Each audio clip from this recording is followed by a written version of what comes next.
Sabe quando você sente que a vida tá indo bem? Que apesar dos tropeços você encontrou um jeito de manter tudo no lugar? Eu sentia isso. Meu nome é Benedito Filho, tenho 46 anos, e até alguns meses atrás eu era garçom num restaurante famoso do centro. Trabalhei lá por mais de 20 anos. Eu conhecia cada cliente, cada prato favorito, cada sorriso que precisava ser servido junto com a comida. Eles me chamavam de Benê, o garçom que nunca erra o pedido.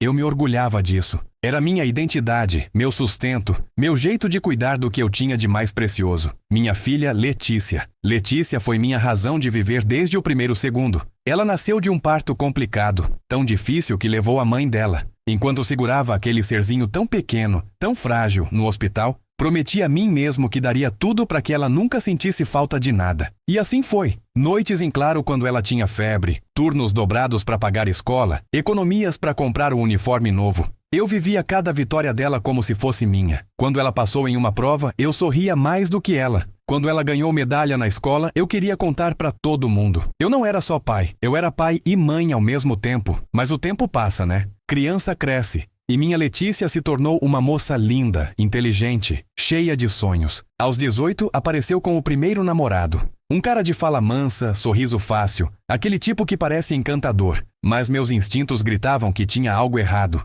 Sabe aquela sensação incômoda, como se um espinho ficasse cravado no peito cada vez que ele aparecia? Não sei explicar, mas sentia que minha filha não estava segura. Só que quando eu perguntava, ela sempre dava um jeito de mudar de assunto. Pai, tô atrasada pra aula. Pai, não exagera. Foi só um arranhão bobo. E assim, cada explicação dela parecia mais uma cortina de fumaça, me deixando ainda mais aflito.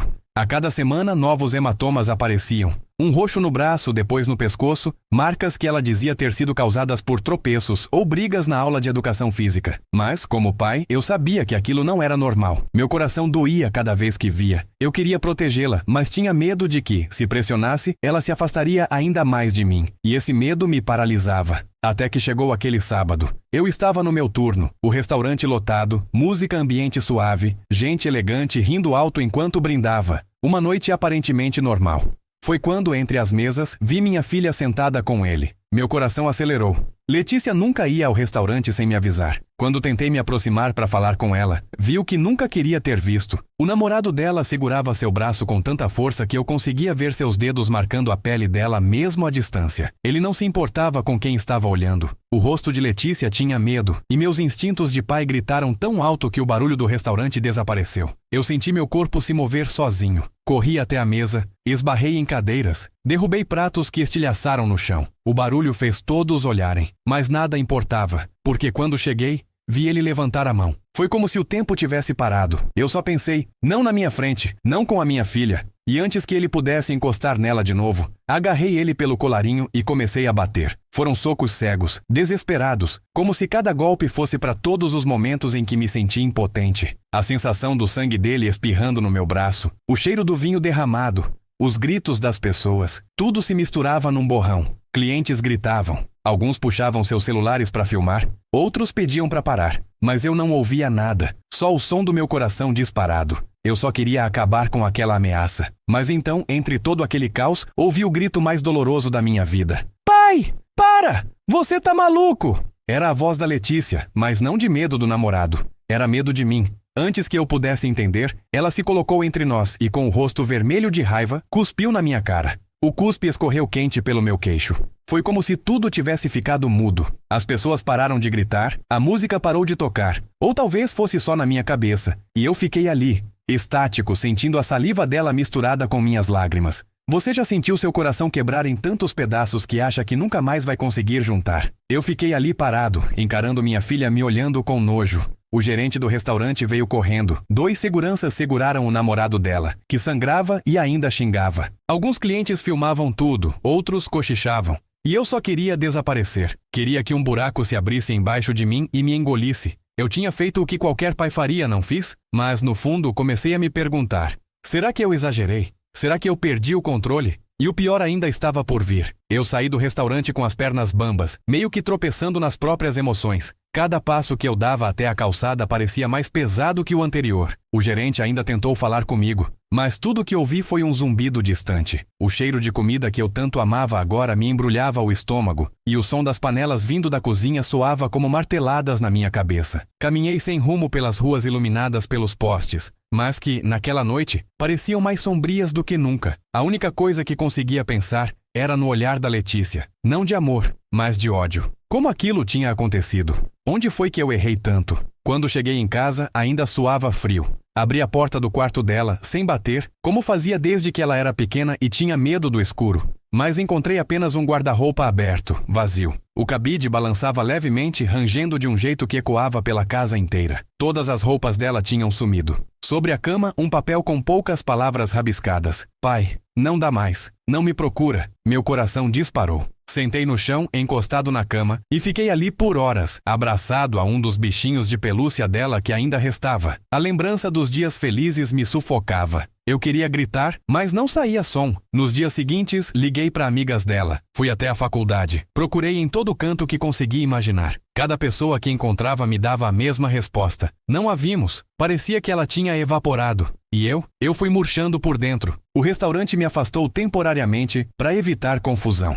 Eu, que nunca tinha faltado ou chegado atrasado, de repente virei o garçom que partiu para a violência no meio do salão cheio. Comecei a ficar dias trancado em casa, as contas se acumulando na mesa. Cada batida do carteiro na porta me fazia tremer. Era mais uma conta que eu não sabia como pagar. A solidão foi tomando conta de mim como uma mancha de tinta se espalha na água. Antes, cada canto da casa tinha o cheiro dela, o som dela rindo, cantando desafinado no chuveiro. Agora, só silêncio. A geladeira foi esvaziando, o gás acabou, a luz cortada, e eu comecei a beber. Primeiro foi só para dar uma relaxada e tentar dormir sem sonhar com o cuspe dela no meu rosto. Mas logo a bebida virou companheira diária, a única que me fazia esquecer. 1, 2, 3 garrafas. Nem sei dizer quando exatamente cruzei a linha entre tomar uma dose e me tornar um dependente. Você já acordou no meio da madrugada com o coração disparado, o corpo suado, sentindo que tem alguém te observando. Mas, na verdade, era só o eco da sua culpa, porque eu vivi isso todas as noites. Cada vez que eu fechava os olhos,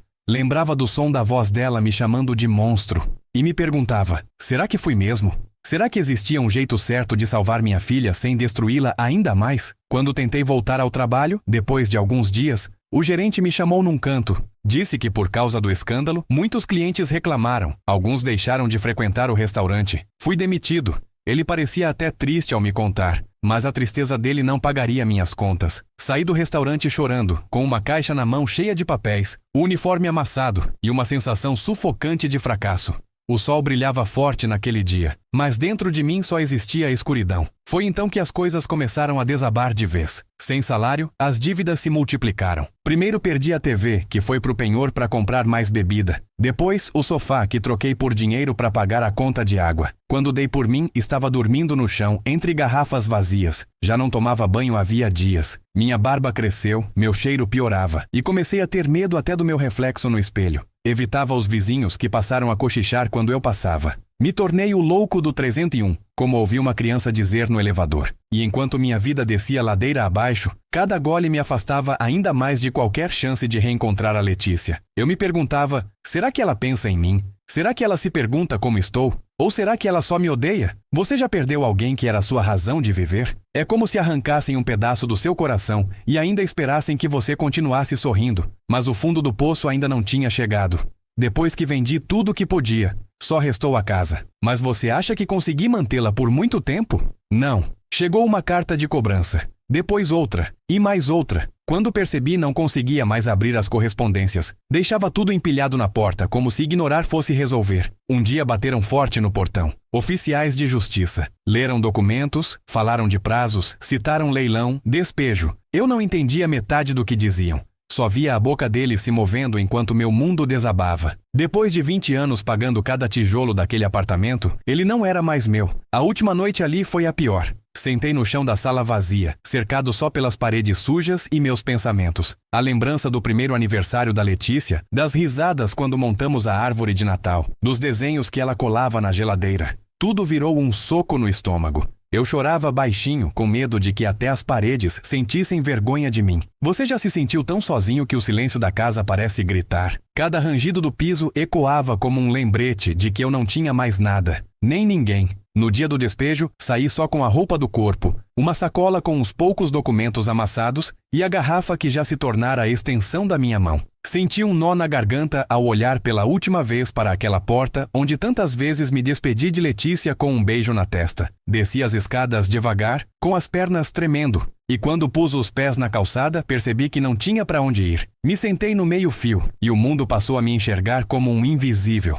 A primeira noite na rua foi assustadora. O cheiro de lixo, os gritos distantes, o vento gelado cortando minha pele. Me senti um fantasma, como se não fosse mais parte do mundo dos vivos. Dormi encostado num muro, encolhido como uma criança com medo. Cada carro que passava fazia meu coração saltar de susto. Acordava a cada barulho, sonhando que Letícia me encontrava, que me abraçava dizendo que tinha sido tudo um pesadelo. Mas era real. E no fundo, comecei a me perguntar se merecia aquilo. Se talvez eu tivesse sido mesmo o monstro que ela disse. Os dias se tornaram todos iguais. Acordar com dor no corpo, andar sem rumo, mendigar moedas para comprar bebida. A garrafa me anestesiava, apagava as memórias ruins, mas também destruía qualquer chance de pensar em como sair daquela situação. Eu cheguei a procurar Letícia em lugares que diziam tê-la visto. Uma amiga da faculdade, uma antiga colega do trabalho dela. Cada pista me levava a um beco sem saída, e cada vez que voltava a dormir na calçada, a solidão me abraçava mais forte. Com o tempo, fui conhecendo outros moradores de rua. Gente que, como eu, teve casa, família, emprego. Cada um com uma história dolorida. Trocávamos confidências embaixo do viaduto, dividindo um cobertor sujo ou um gole de cachaça. Era como se, juntos, formássemos uma família de destroços.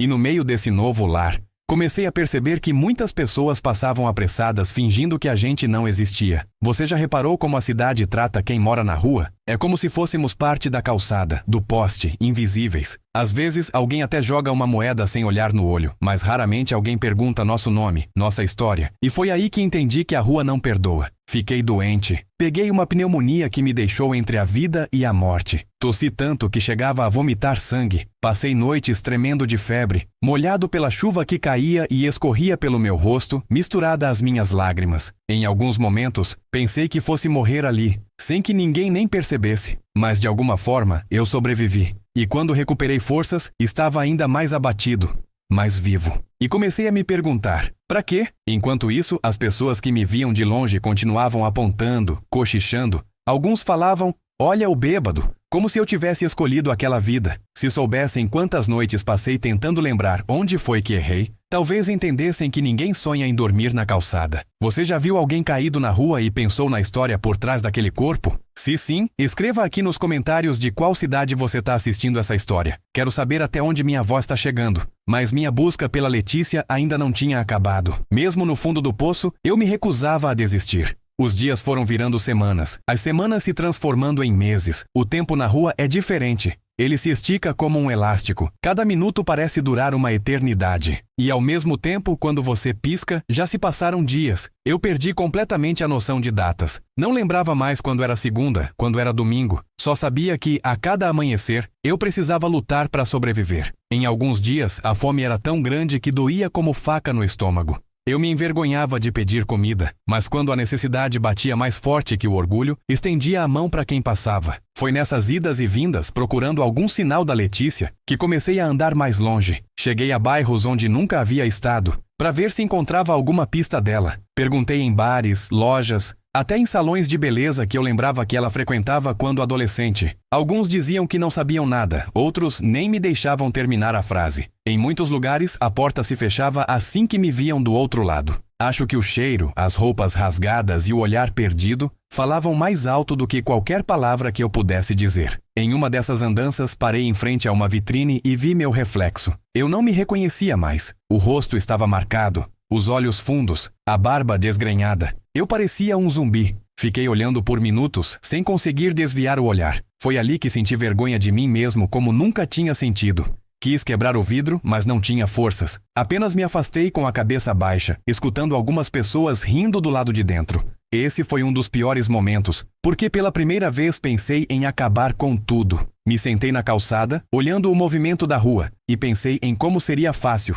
Bastava me deixar ser levado pela dor. Mas algo dentro de mim ainda sussurrava. E se ela voltar? E se um dia Letícia aparecer, te encontrar, e você não estiver mais aqui para abraçá-la? Esse pensamento, por mais pequeno que fosse, era o que me mantinha respirando. Eu me agarrava a essa esperança como quem se segura numa corda prestes a se partir. Mesmo assim, a cada gole de cachaça, eu me afastava mais dela. Era como se, consciente ou inconscientemente, eu estivesse me punindo por ter falhado como pai. Numa dessas noites frias, um homem se aproximou enquanto eu tremia debaixo de um viaduto. Ele usava um casaco escuro e tinha um olhar cansado. Me ofereceu um cobertor e uma garrafa d'água. Quando perguntei por que estava me ajudando, ele respondeu: "Porque eu já estive aí onde você tá, e ninguém me estendeu a mão." Fiquei sem palavras. Nunca tinha pensado que alguém que parecia tão normal poderia ter vivido o que eu estava vivendo. Ele se chamava Jonas, e naquele momento foi como encontrar um irmão. Passamos a trocar histórias, a dividir o pouco que conseguíamos. Às vezes ele dizia: "Um dia você vai sair dessa, Benê." Eu queria acreditar, mas não conseguia. Ainda assim, ouvir alguém dizendo isso era como um sopro de vida. Foi o Jonas quem me levou até um abrigo pela primeira vez. Lá, me deram um prato de comida quente e um colchão num salão com dezenas de outros homens. O cheiro não era dos melhores, mas era melhor que o chão gelado da calçada. Enquanto comia arroz com feijão, senti lágrimas escorrerem sem controle. Era a primeira refeição quente em semanas. O barulho das colheres batendo nos pratos, o cheiro da comida simples. Tudo me lembrou dos jantares com a Letícia quando ela chegava cansada da escola. Fechei os olhos e quase pude ouvir a voz dela dizendo: "Pai, você colocou cenoura de novo? Eu odeio cenoura." E nós dois caíamos na risada. Meu coração doeu tanto que precisei apertar o peito com a mão. No abrigo, descobri que muitas pessoas não tinham ninguém. Eu, ao menos, tinha a lembrança da minha filha. Isso me diferenciava deles, mas ao mesmo tempo me doía ainda mais. Porque quem nunca teve, não sabe o que é perder. Eu sabia exatamente o que tinha perdido. E isso me torturava noite após noite. Alguns homens contavam como foram parar ali. Divórcios, acidentes, doenças, dívidas impagáveis. Era como se existisse 1 milhão de maneiras de cair, mas tão poucas de se levantar. Você já imaginou como seria perder tudo do dia para a noite? Como lidaria se acordasse sem casa, sem família, sem dinheiro? Apenas com sua consciência gritando as lembranças. Escreve nos comentários, quero saber o que você faria. Quem sabe, contando, você também ajude alguém que está passando por algo parecido. Mas naquela noite, no abrigo, quando o sono finalmente me venceu, não sabia que meu destino estava prestes a mudar de forma ainda mais cruel. Naquela noite no abrigo, acordei de repente, suando frio, depois de um pesadelo em que vi a Letícia me empurrando de um penhasco. O grito que soltei ecoou pelo salão. Alguns homens se assustaram, outros nem se mexeram, como se estivessem acostumados com esse tipo de cena. Fiquei encolhido no colchão, abraçado aos meus joelhos, tentando controlar a respiração. O Jonas se aproximou, me ofereceu um copo d'água e disse baixinho: "Você precisa procurar ajuda, Benê. Você não vai aguentar muito tempo assim." Mas eu só conseguia balançar a cabeça, sentindo vergonha até de existir. No dia seguinte, saí do abrigo e voltei a andar sem rumo pelas ruas. Cada esquina parecia me lembrar de algo que vivi com minha filha. Uma sorveteria onde ela se lambuzava quando tinha 5 anos, a praça onde ela andou de bicicleta pela primeira vez, o cinema onde a levei para assistir seu filme favorito. Essas lembranças me esmagavam, me faziam querer correr até o passado e impedir que tudo tivesse chegado àquele ponto. Mas, na rua, só existe presente, e ele é cruel. Eu já nem olhava mais as pessoas nos olhos. Tinha medo de ver neles o mesmo desprezo que vi nos olhos da minha filha. Nesse período comecei a frequentar sinais de trânsito, pedindo moedas enquanto os carros paravam. Era humilhante, mas eu precisava comer. O barulho dos motores, o cheiro de gasolina, as buzinas impacientes, tudo aquilo fazia parecer que eu não era mais parte do mundo, só um obstáculo no caminho dos outros. Alguns me olhavam com pena, outros com repulsa. Uma vez, um homem jogou uma lata de refrigerante pela janela, me molhando todo, enquanto ria com os amigos. Aquele líquido gelado escorrendo pelo meu rosto foi como outro cuspe, me lembrando do pior dia da minha vida. Certo dia, enquanto pedia trocados, senti um empurrão. Era um outro morador de rua, mais agressivo, que também costumava ficar naquele cruzamento. Ele não queria dividir o espaço. Tropecei, bati as costas no poste e caí no asfalto. Motoristas começaram a buzinar. Ninguém saiu do carro para ajudar. Alguns até pegaram o celular para filmar. O homem me ameaçou, dizendo que se eu aparecesse ali de novo, seria pior. Naquela noite, dormi num terreno baldio, tremendo de medo de ser encontrado por ele. Era como se a própria rua tivesse suas regras cruéis, e eu estava cada vez mais indefeso. Você já sentiu que, não importa o que faça, o mundo inteiro parece querer te ver no chão? Era exatamente assim que eu me sentia. E a cada dia sem notícias da Letícia, a cada noite dormindo no frio, eu tinha certeza de que minha chance de reencontrá-la diminuía. Às vezes, enquanto deitava sob o céu estrelado, me perguntava se ela também olhava as estrelas em algum lugar e pensava em mim. Mas logo o vento gelado me fazia lembrar que pensar não enche barriga, não aquece o corpo, não devolve a dignidade. Uma noite, acordei com passos se aproximando. Eram 3 adolescentes, rindo alto, chutando latas. Quando me viram deitado num canto, começaram a me provocar. Acorda, mendigo! Quer dinheiro pra cachaça? Toma aqui, ó! E um deles jogou um pacote de salgadinhos vazio na minha cara. Eu me encolhi, tentando me proteger. Eles deram risada e foram embora. Fiquei ali, respirando rápido, com o coração saindo pela boca. Depois que o som das risadas sumiu, chorei como uma criança. A sensação de impotência me esmagava. Eu, que sempre lutei para ser forte para minha filha, agora não conseguia nem me defender de garotos. No fundo, eu só queria que alguém, qualquer pessoa, perguntasse: "Você tá bem?" Mas ninguém perguntava. Cada dia eu me convencia mais de que eu não importava para ninguém. Até que, numa manhã chuvosa, fui surpreendido por uma moça que parou na minha frente. Ela se abaixou, me olhou nos olhos, coisa que ninguém fazia, e perguntou: "Você quer comer algo quente?" Na hora fiquei tão emocionado que não consegui responder, só balancei a cabeça enquanto as lágrimas se misturavam com a chuva. Ela foi até uma padaria próxima, voltou com um pão francês e um copo de café. Aquele café me devolveu por alguns minutos a sensação de ser humano. A moça se chamava Carla. Ela trabalhava em um projeto social que distribuía refeições para moradores de rua. Perguntou meu nome e quando respondi Benedito, ela sorriu.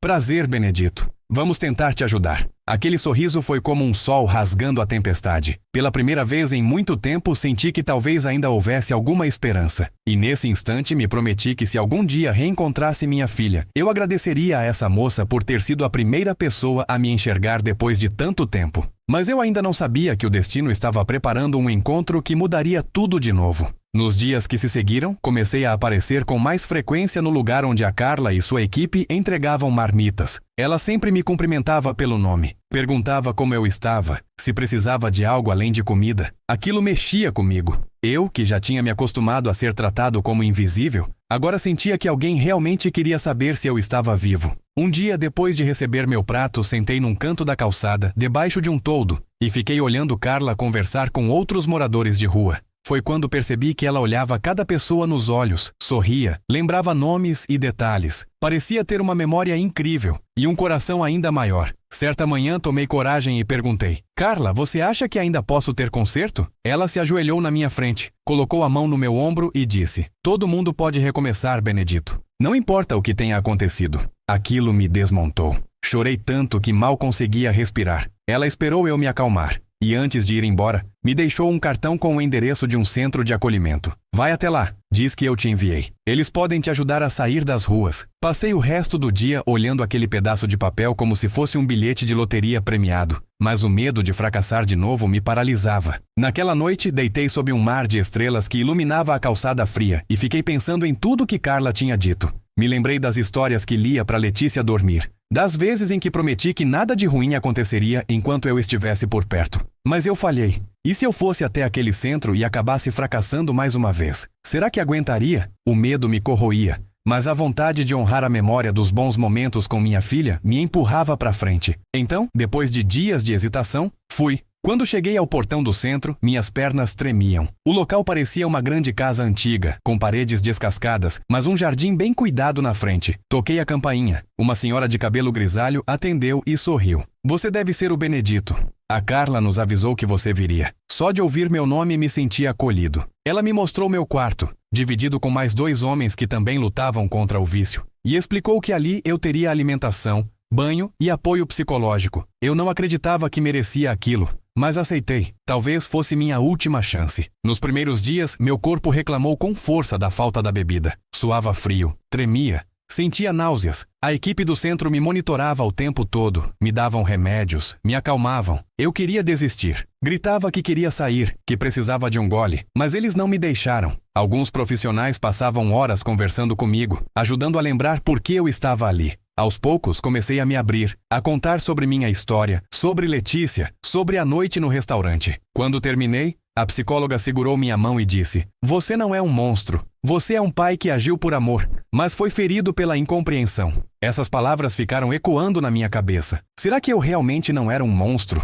Comecei a frequentar grupos de apoio. Lá, ouvi histórias tão ou mais pesadas que a minha. Gente que perdeu tudo por causa de drogas, por causa de jogos, de depressão. Percebi que não estava sozinho. Toda semana, um voluntário lia cartas de parentes que pediam desculpas, que diziam sentir falta, que perdoavam. Aquilo me fazia pensar ainda mais na Letícia. Será que ela me perdoaria? Será que, em algum lugar, ela sentia saudade? Foi num desses encontros que, pela primeira vez em muito tempo, tive coragem de segurar uma caneta e escrever. Fiz uma carta curta, mas sincera, para Letícia. Minha filha, sinto muito por tudo. Te amo mais do que minha própria vida. Se algum dia quiser falar comigo, estarei esperando. Pedi ajuda para enviar essa carta, mas não tinha endereço. Mesmo assim, a psicóloga prometeu que encontraria um jeito de fazer chegar até ela. Foi a primeira faísca de esperança real que senti em meses. Você já passou por um momento em que escrever algo tirou um peso do seu peito? Às vezes, colocar a dor no papel é o primeiro passo para curar a alma. Se você também guarda palavras que nunca teve coragem de dizer, compartilha nos comentários. Escrever pode ser libertador. Enquanto eu tentava me reconstruir, não sabia que a vida preparava a maior surpresa de todas, algo que eu jamais poderia imaginar. Algumas semanas depois que enviei a carta, comecei a ajudar nas tarefas do centro de acolhimento. Lavar pratos, varrer o pátio, cuidar do pequeno jardim. Cada pequena atividade me fazia sentir útil de novo. A cada dia sem álcool, meu corpo ficava um pouco mais forte, minha mente menos turva. Ainda assim, as noites eram difíceis. Sonhava sempre com Letícia. Em alguns sonhos, ela me abraçava. Em outros, me xingava. Acordava suando, com o coração disparado. Nessas horas, a senhora que cuidava do abrigo, Dona Teresa, vinha até meu quarto, sentava na beira da cama e dizia: "Vai passar, Benedito. Você vai encontrar paz." Num fim de tarde, estava ajudando a descarregar doações, quando ouvi chamarem meu nome na porta do abrigo. Senti um arrepio percorrer minha espinha. Era a Carla, mas ao lado dela havia uma mulher de cabelos castanhos, olhos que eu conhecia melhor do que a mim mesmo. Era Letícia. Minhas pernas ficaram moles, minha boca secou. Eu não sabia se corria até ela ou se me escondia. Por um momento pensei que fosse mais um sonho, desses que acabam me acordando aos gritos, mas era real. Letícia estava ali, em carne e osso, me olhando com uma mistura de medo e tristeza. Eu quis dizer 1000 coisas, mas nenhuma palavra saiu. Só consegui murmurar: "Minha filha." Ela abaixou a cabeça e pude ver lágrimas caindo sobre o chão de cimento. Carla se aproximou, colocou a mão no ombro dela e disse: "Ele te ama muito, Letícia. Ele nunca deixou de te amar." O silêncio que se seguiu foi tão intenso que parecia que até os pássaros tinham parado de cantar. Foi então que Letícia ergueu os olhos e disse: "Pai, me desculpa." Eu tremi. Aquilo era tudo que eu precisava ouvir, mas ao mesmo tempo não conseguia acreditar. Queria abraçá-la, mas tinha medo de que ela se afastasse de novo. Dei um passo para frente. Ela não recuou. Então, num impulso, a envolvi nos braços. O cheiro dela me trouxe uma enxurrada de lembranças. O talquinho de quando era bebê, o perfume suave de adolescente, o cheiro do shampoo quando eu penteava seus cabelos antes da escola. Chorei como nunca tinha chorado na vida, e ela chorou também. Ficamos assim, abraçados, sem perceber as pessoas em volta, sem perceber o tempo passar. Naquele momento, era como se Deus tivesse me dado uma segunda chance. Quando conseguimos nos acalmar, sentamos num banco do jardim do abrigo. Letícia contou que, depois de sair de casa, passou meses confusa, com raiva, sem entender o que tinha acontecido. Disse que o namorado a convenceu de que eu era um homem violento, mas depois, quando ele começou a bater nela de verdade, entendeu tudo. Ela fugiu dele e se escondeu, com vergonha de me procurar. Foi quando encontrou a Carla, que a ajudou a se reerguer. Ela estava trabalhando, estudando, tentando reconstruir a própria vida, e por acaso viu minha foto em uma postagem do projeto social da Carla. Foi assim que descobriu que eu estava vivo e em tratamento. Você acredita em destino? Porque eu, que já tinha desistido de tudo, vi Deus agir nesse reencontro. Enquanto conversávamos, percebi que o amor que sempre nos uniu ainda estava ali, apesar de toda a dor. E quando Letícia segurou minha mão, senti uma força que não sentia desde o dia em que a peguei no colo pela primeira vez. Ela disse: "Pai, eu quero te ajudar a sair daqui. Quero que você venha morar comigo." Aquilo me assustou. Eu ainda me sentia quebrado, inseguro, indigno, mas ela insistiu: "Você é meu pai. Eu te amo." Naquele momento, prometi para mim mesmo que nunca mais colocaria uma gota de álcool na boca. Queria ser alguém de quem minha filha pudesse se orgulhar de novo. E ali percebi que não importava quão fundo eu tivesse caído, sempre existiria uma chance de levantar, se houvesse amor verdadeiro. Nós dois sabíamos que não seria fácil. Eu ainda tinha muito a enfrentar, muitas feridas para curar. Mas, pela primeira vez em muito tempo, eu não me sentia mais sozinho. Se você chegou até aqui nessa história, me conta nos comentários. Você acredita em segundas chances? De qual cidade você está assistindo? Quero saber até onde essa história chegou e se de alguma forma ela tocou seu coração. Mas antes de recomeçar minha vida com Letícia, ainda precisava encarar uma última grande batalha. Os dias que se seguiram ao reencontro foram intensos. Letícia passou a me visitar todos os dias no abrigo. Às vezes chegava sorrindo, outras vezes com o olhar preocupado. A cada conversa reconstruíamos um pouquinho do que havíamos perdido. Ela queria me levar logo para morar com ela, mas os profissionais do abrigo aconselharam que eu terminasse meu tratamento. É importante você estar forte para esse recomeço, dizia Dona Teresa. Eu entendia. A cada sessão de terapia descobria um novo medo, um ressentimento, uma ferida antiga que precisava ser curada. E comecei a perceber que meu maior inimigo nunca foi a rua, mas eu mesmo. Numa das consultas, a psicóloga me fez uma pergunta que ficou ecoando na minha cabeça. Você se perdoa, Benedito? Na hora minha voz falhou. Eu conseguia perdoar todo mundo. A Letícia, o mundo, até o agressor dela. Mas me perdoar parecia impossível. Passei noites em claro pensando no que poderia ter feito diferente. Será que se eu tivesse agido com mais calma naquele restaurante, tudo teria sido outro? Mas com o tempo fui entendendo que viver preso ao passado não mudaria nada. Eu precisava aprender a me amar de novo, a me respeitar, a me cuidar. Só assim poderia cuidar de quem amo. Foi num domingo de manhã que tomei a decisão. Aceitei o convite da Letícia para ir morar com ela. Carla e Dona Teresa me ajudaram a arrumar minhas poucas roupas num saco de viagem. Quando saí do abrigo, senti um aperto no peito. Ali eu havia encontrado ajuda, acolhimento, esperança. Agradeci a todos que me estenderam a mão e prometi voltar para contar minha evolução. Letícia me esperava do lado de fora, com um sorriso que iluminava meu caminho. Entramos no ônibus de mãos dadas. Eu tremia de medo e de emoção. Cada quilômetro percorrido parecia me afastar do homem que eu fui e me aproximar do homem que eu queria ser. Na casa dela, ainda me senti deslocado nos primeiros dias. O sofá limpo, a cama macia, a cozinha organizada. Tudo era tão diferente do chão duro e frio onde eu dormi por meses. Mas, aos poucos, Letícia me ajudava a reconstruir uma rotina. Tomávamos café juntos, dividíamos as tarefas, íamos ao mercado, assistíamos filmes como fazíamos quando ela era pequena. Um dia, enquanto lavava a louça, ela me abraçou pelas costas e disse: "Pai, estou tão feliz por ter você de volta." Foi ali que percebi que, apesar das marcas, eu ainda era capaz de fazer alguém feliz. E isso não tinha preço. Comecei a procurar emprego. Não foi fácil. Tinha medo de ser rejeitado por causa do meu passado. Mas Carla me ajudou a montar um currículo simples e Letícia espalhou por todo lado. Algumas semanas depois, consegui uma vaga como auxiliar de serviços gerais em uma pequena padaria. O primeiro dia foi emocionante. Sentir o cheiro do pão saindo do forno, ouvir o burburinho dos clientes, perceber que eu fazia parte de algo de novo. E quando recebi meu primeiro pagamento, mesmo sendo pouco, tive orgulho de comprar um presente para minha filha, um chaveiro em forma de coração. Entreguei dizendo: "Obrigado por nunca desistir de mim." Mas a maior vitória aconteceu alguns meses depois, quando recebi alta definitiva do tratamento para dependência química. O médico me parabenizou e eu, emocionado, só conseguia pensar em como a vida pode mudar quando alguém acredita em você. Se hoje estou aqui contando minha história, é porque tive pessoas que não me abandonaram quando todo mundo virou as costas. Sei que ainda vou enfrentar dias difíceis, mas aprendi que não preciso passar por eles sozinho. Letícia e eu ainda temos muito a conversar, muitas feridas a cicatrizar, mas cada dia juntos é uma nova chance de sermos felizes. Para você que ficou comigo até aqui, deixo minha maior lição. Nunca vire as costas para quem você ama, mesmo que essa pessoa esteja perdida. Às vezes, um abraço, uma palavra de carinho ou um olhar sem julgamento podem salvar uma vida. E se você é quem está caído agora, saiba que existe sim uma saída. Se precisar, peça ajuda. Não é vergonha nenhuma admitir que não consegue sozinho. E me diz, você acredita em perdão? Compartilha aqui nos comentários o que você achou da minha história, de qual cidade você está assistindo e se conhece alguém que precisa ouvir essa mensagem. E não esquece de se inscrever no canal para continuar acompanhando histórias reais como a minha, que mostram que, mesmo quando tudo parece perdido, sempre existe esperança, porque no fim das contas é o amor que nos salva.